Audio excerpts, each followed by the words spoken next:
कैसे हो my all friends. तो आपका आर के क्लासेस में फिर से स्वागत है। तो मैं आपके लिए बहुत ही ज़्यादा इम्पोर्टेंट टॉपिक लेके आया हूँ केमिस्ट्री का। तो एग्ज़ाम में पूछा जाता है जो हर बार। तो आज हम पढ़ेंगे हैवर विधि द्वारा अमोनिया का निर्माण। हैवर विधि द्वारा अमोनिया का निर्माण ये आपको प्रयोगशाला में पढ़ने के लिए मिलेगी आपके कॉलेज में। तो आज मैं बताऊंगा इसकी विधि और सिद्धांत और कैसे इसमें बनती है अमोनिया गैस हैवर विधि द्वारा। तो ये एग्जाम में लगभग हर बार पूछा जाता है। तो पिछली बार 2 नंबर में पूछा गया था और कभी कभी तो 4 नंबर में भी पूछ लेता है। तो आइए मैं आपको समझाता हूँ। तो अपने पॉइंट की तरफ बढ़ते हैं हम। हैवर विधि द्वारा अमोनिया का निर्माण। तो ये इसमें हम जो कंप्रेसर पंप है हमारा कंप्रेसर पंप। तो इसमें हम N2 और प्लस H2 इसमें हम नाइट्रोजन और हाइड्रोजन का मिश्रण 1:3 में लेते हैं। तो इसमें कंप्रेसर पंप में होते हुए ये हमारा उत्प्रेरक कक्ष इसको बोलते हैं उत्प्रेरक कक्ष। तो ये हमारा उत्प्रेरक कक्ष है, यहाँ इसे क्रिस्टल चैम्बर भी बोल सकते हैं। तो इसमें हम जो आपको ये डॉट डॉट दिख रहे हैं ये हमारे मोलिब्डेनम और लोहे का चूर्ण है। तो इसको हम 400 से 500 डिग्री सेल्सियस पर गर्म करते हैं और 200 वायुमंडलीय दाब पर 400 से 500 डिग्री सेल्सियस पर गर्म करते हैं और इसका दाब होता है 200 वायुमंडलीय दाब पर। तो इससे N2 और हाइड्रोजन का मिश्रण निकलता है। तो यहाँ पर आप देख सकते हैं एन नाइट्रोजन प्लस हाइड्रोजन का मिश्रण निकलता है। ये एक व्युत्क्रमणीय रिएक्शन है जिसे बोलते हैं रिवर्सिबल रिएक्शन। ठीक है, तो ये दोनों तरफ होती है। तो आप N2+3H2 से अमोनिया यहाँ पर बना सकते हैं। तो यहाँ पे देखिए NH3। तो इससे इधर साइड भी आप क्योंकि ये व्युत्क्रमणीय रिएक्शन है तो दोनों साइड ये रिएक्शन चलती है। तो आप जानते होंगे व्युत्क्रमणीय रिएक्शन उसे कहते हैं जो दोनों तरफ हो सके। तो यहाँ पर हमको अमोनिया मिल जाता है। तो हम इसे बेचते हैं संघनित्र में। ये हमारा है संघनित्र। ठीक है, तो इसमें आ जाता है। तो इसमें जब ये आता है तो ये वाष्प में जल बाहर निकल जाता है इसके अंदर से। तो इसमें जब ये आता है तो इसमें से ठंडा जल जो निकलता है हमारा गर्म करने पर जो ठंडा जल निकलता है वाष्प के रूप में, तो उसे यहाँ से बाहर निकाल दिया जाता है। और ये संघनित्र में आके और इसमें नीचे द्रव अमोनिया अमोनिया का द्रव है यहाँ पर से निकल करके ये अमोनिया इसमें आ जाता है परिचलन पंप। ये हमारा परिचलन पंप। तो ये यहाँ से होकर के बाहर निकल आता है हमारा अमोनिया और H2O। तो हमारा यहाँ पे NH3 मिल जाता है हमको अमोनिया। तो यही है हमारी हैवर विधि द्वारा अमोनिया का निर्माण। ठीक है, तो एक और बार समझा देता हूँ मैं आपको। हम जो हमने इसमें किया है इस विधि में वही हम इस विधि में लिखेंगे अपनी लैंग्वेज में। ठीक है, तो एक बार और समझा देता हूँ मैं आपको। तो इसमें 1:3 के अनुपात में हम नाइट्रोजन प्लस H2O का मिश्रण लेते हैं जो इसमें प्रवाहित करते हैं कंप्रेसर पंप द्वारा। तो इसमें ये मोलिब्डेनम और लोहे का चूर्ण है। इसके अंदर ये हमारा उत्प्रेरक कक्ष और क्रिस्टल चैम्बर है जो मैंने आपको भी बताया। तो इसमें हम गर्म करते हैं इसको 400 से 500 डिग्री सेल्सियस के ताप पर। तो इसमें जो दाब लगता है हमारा वो वायुमंडलीय दाब होता है 200 एटमॉस्फेयर। ठीक है, तो N2+H2 यहाँ से हमारा बनता है मिश्रण द्वारा। तो हमारा यहाँ पे बनता है अमोनिया। तो अमोनिया जब ये आता है हमारा संघनित्र में तो इसमें से H2O बाहर निकल जाता है और जो ठंडा ठंडा जल बचता है वो इस नालिका के द्वारा बाहर निकल जाता है। तो इसमें जो नीचे की साइड में आप देख रहे होंगे इसकी पेंदी में अमोनिया का द्रव है जो जिससे अमोनिया द्रव बचता है हमारा। तो वो हमारा अमोनिया बन जाता है।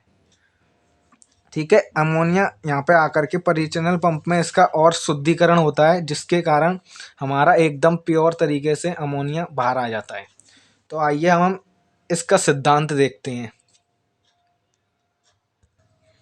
तो आइए सिद्धांत हैवर विधि का सिद्धांत है जब शुद्ध नाइट्रोजन और हाइड्रोजन को 1:3 के अनुपात को मिश्रण को गर्म किया जाता है 1:3 के अनुपात में जब हम लेते हैं तो इसके मिश्रण को गर्म करते हैं तो अमोनिया बनता है हमारा सीधे सीधे। ठीक है, आइए आगे चलते हैं। तो देखिए अब हम इसकी अभिक्रिया द्वारा इसे समझते हैं। तो हमने नाइट्रोजन प्रवाहित किया था और हाइड्रोजन प्रवाहित किया था, तो हमारी ये रिएक्शन बनी थी। आप इसको देख सकते हैं, ये रिएक्शन बनी थी हमारी।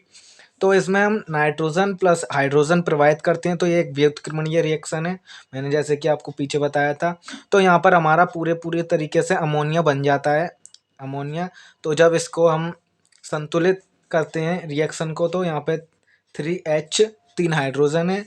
तो यहाँ पर हम देखते हैं तो 2 नाइट्रोजन लगे हुए हैं, तो 2 नाइट्रोजन और 3H2, तो हमारा बन जाता है 2NH3, जो हमारा की अमोनिया है। जो इसमें जो ऊष्मा निकलती है वो 23,400 कैलोरी की ऊष्मा निकलती है, वो वाष्प के रूप में वायुमंडल में चली जाती है। ठीक है, तो यह एक ऊष्मा क्षेपीय अभिक्रिया है।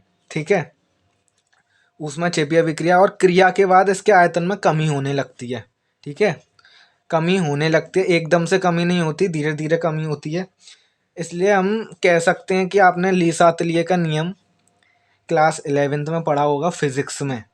ठीक है, तो एक और बार आप समझ सकते हैं ली-सातलिए का नियम, जिनको याद है तो वो अच्छे से समझेंगे यहाँ पे। इसलिए हम कह सकते हैं ली-सातलिए नियम अनुसार कम ताप और अधिक दाब पर अमोनिया अधिक उत्पन्न होगी। ठीक है, ये ऐसा ली-सातलिए वैज्ञानिक ने कहा था।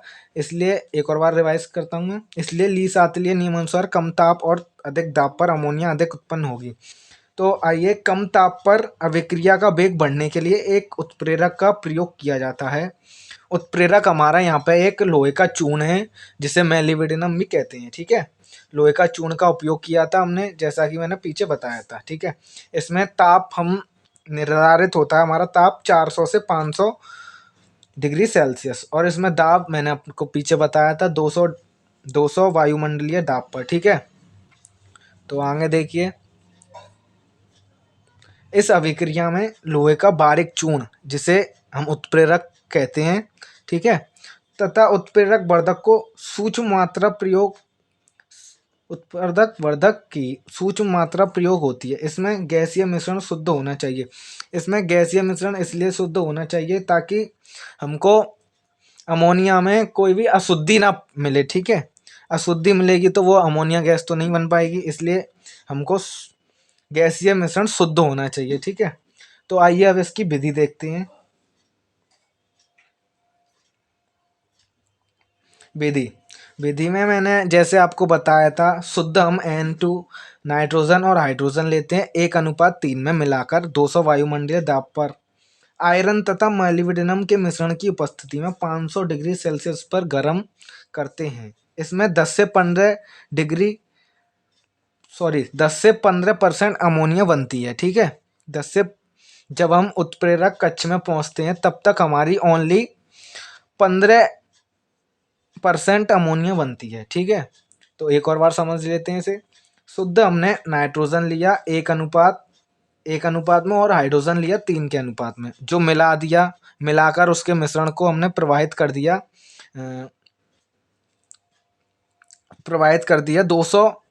200 वायुमंडलीय दाब पर। ठीक है, आयरन तथा मोलिब्डेनम के मिश्रण की उपस्थिति में 500 डिग्री सेल्सियस पर गर्म करते हैं। किस में गर्म करते हैं? हम उत्प्रेरक कक्ष में गर्म करते हैं इसको, जिससे हमको वहां से 15 डिग्री या 10 से 15 डिग्री कह सकते हैं आप, 10 से 15% अमोनिया बनती है। तो आइए अब हम इसके भौतिक गुण देखते हैं।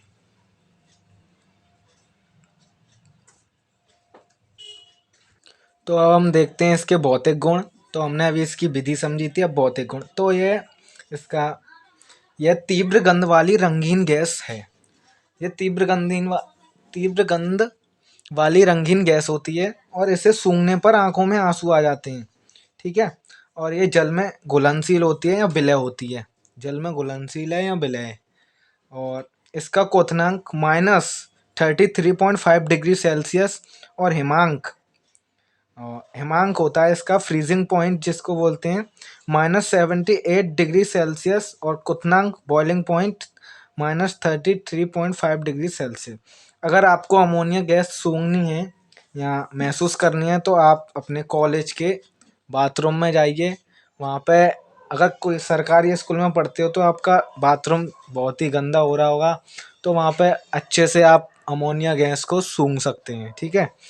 तो आपको वहाँ पे बदबू आती है और आंखों में से आंसू भी निकल लगते हैं, तो आप प्रैक्टिकली इसे समझ सकते हैं। तो आइए अब इसके हम रासायनिक गुण और देख लेते हैं। लास्ट टॉपिक है हमारा ये, ठीक है।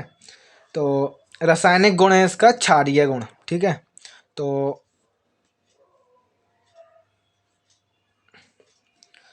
क्षारीय गुण, ये क्षारीय गैस गैस है, ये क्षारीय गैस है, ठीक है। तथा लाल लिटमस को नीला कर देती है। लिटमस पेपर तो आपने देखा होगा, लाल लिटमस को नीला कर देती है। ये अम्लों से क्रिया करके लवण बनाती है। अम्ल अम्ल से क्रिया करती है ये, उसमें जा करके उत्प्रेरक कक्ष में और लवण बना देती है ये, ठीक है। तो अभिक्रिया इसकी बनेगी NH3 और अम्ल, इसकी अभिक्रिया हो रही है लवण और अम्ल से। हम यहाँ पे हमारा HCl है, हाइड्रोक्लोरिक अम्ल, ठीक है। तो NH3 प्लस HCl, तो गिब्स हमारा बनेगा यहाँ पे NH4Cl, ammonium chloride. Ammonium chloride जिसे हम नौसादर भी बोलते हैं, यह एक लवण लवण होता है, ठीक है, लवण, ये हमारा लवण है। तो मैं आपसे आशा करता हूँ आपको ये वीडियो समझ में आई होगी। अगर आपको अच्छी लगी हो तो लाइक करें, कमेंट करें। अगर आपको और कुछ सीखना है इस चैनल के ज़रिए से, तो आपको बहुत ही सिंपल वे में सिखाया जाएगा। तो आप चैनल को लाइक करें, सब्सक्राइब करें और कमेंट करें। वीडियो अच्छी लगे हो तो प्लीज़ लाइक ज़रूर करें और सब्सक्राइब ज़रूर करना। तो आपको अगली वीडियो किस टॉपिक पर चाहिए प्लीज़ कमेंट में ज़रूर बताएं।